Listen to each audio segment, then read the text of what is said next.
Hey guys, I'm Becky with Becky's Mindful Kitchen, and today we're going to cook some pasta, but we're going to have a really fun twist on it, in that the ingredients I'm using to make this pasta are all local to where I live here in the Midwest. So I'm using eggs that I just got from the chicken coop this morning. I'm using flour that was milled and grown locally here in Iowa, and I'm also going to be using some basil that I just picked outside too. It's really awesome when you can cook with local foods, no matter where you live. All right, the ingredients you need to have out are some eggs.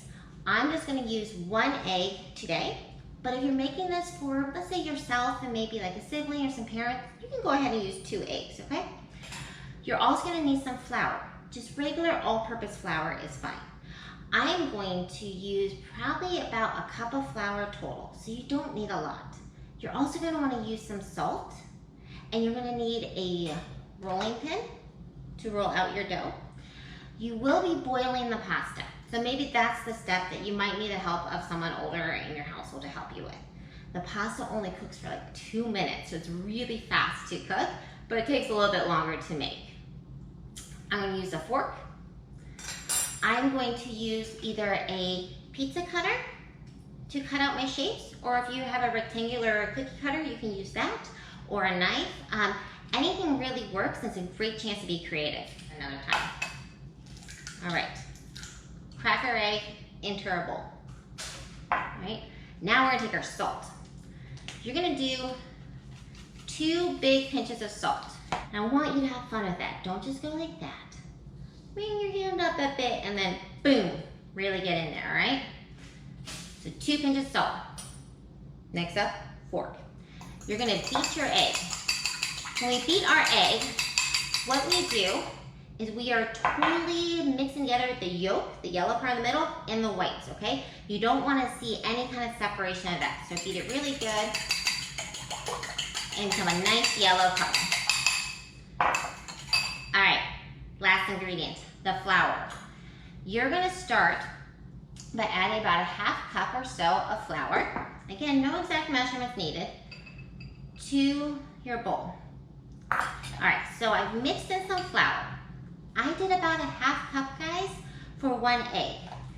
You will keep mixing in flour until your dough becomes really kind of hard and sticky and kind of gathers around the fork like this, okay? Then you're gonna, once it's like this, see how it's kind of goopy? You're gonna add a little bit more. Shake it in there, and then we're gonna add some more on our counter.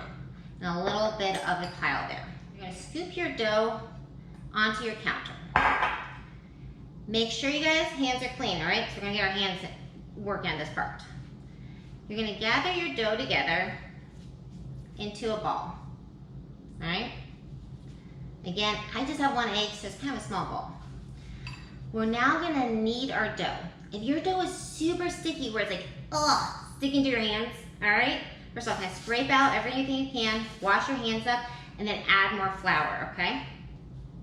You do not wanna add too much flour right now. So what I'm gonna do is I'm gonna take my dough, I'm just gonna kind of dab it in my pile of flour, and I'm gonna start kneading it. You can kind of just use your fingers, okay? To stretch your dough out and turn it, stretch and turn, okay? And what we're doing is we are just working our dough so we can get a nice stretch to it, and it comes together in a nice soft ball. The next step is letting this rest. You're gonna let it rest. You can just put it on the counter, put some saran wrap over it, or like a damp paper towel, and let it sit for about 5 minutes. You can also get your water boiling. You're gonna be boiling water with salt added to it. So dough's rested for about 5 minutes. Now it's time to roll it out.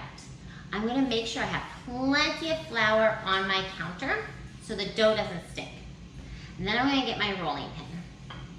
I'm gonna put just a little bit of flour on there too. Our goal, guys, while we're rolling out our dough, is to get it as thin as possible. Okay, so for bow tie pasta, we're cutting out a rectangle. You're gonna take your 2 fingers, just like we did with our pinch of salt, okay? So we only use 1 finger. And you're gonna take your dough in the middle, and you're gonna pinch it. And ta-da, bow tie pasta, all right? You can choose what size you wanna do, how you want to look. You can play around and create your own style of bow tie. Maybe you have a better way of doing it than that. And if you do, that's awesome. We have boiling water, okay? Boiling water means we're gonna have the big bubbles coming up. You will put your pasta into the water. The great thing is even though the dough took a little bit longer to make than perhaps just getting a box of bow tie pasta open and doing it that way, it only takes 2 minutes to cook. So we have some of our pasta boiling. Now I want to do something to dress it up a little bit. Presentation is important. So I went and grabbed some basil. All right, I have them kind of stacked up, not neatly. All right, I see that. I'm gonna roll them up like this. All right, and then I'm gonna take a knife. I'm gonna just cut through. So we're gonna have nice little strips of basil. I'll grab some oregano from the herb box too. Our pasta's been boiling for 2 minutes, so I'm going to go ahead and pull it out. I'm gonna use a slotted spoon for that, or I'm gonna take some of my pasta. There, I'm gonna grab my fresh basil. Got some olive oil, guys. And drizzle some olive oil on top.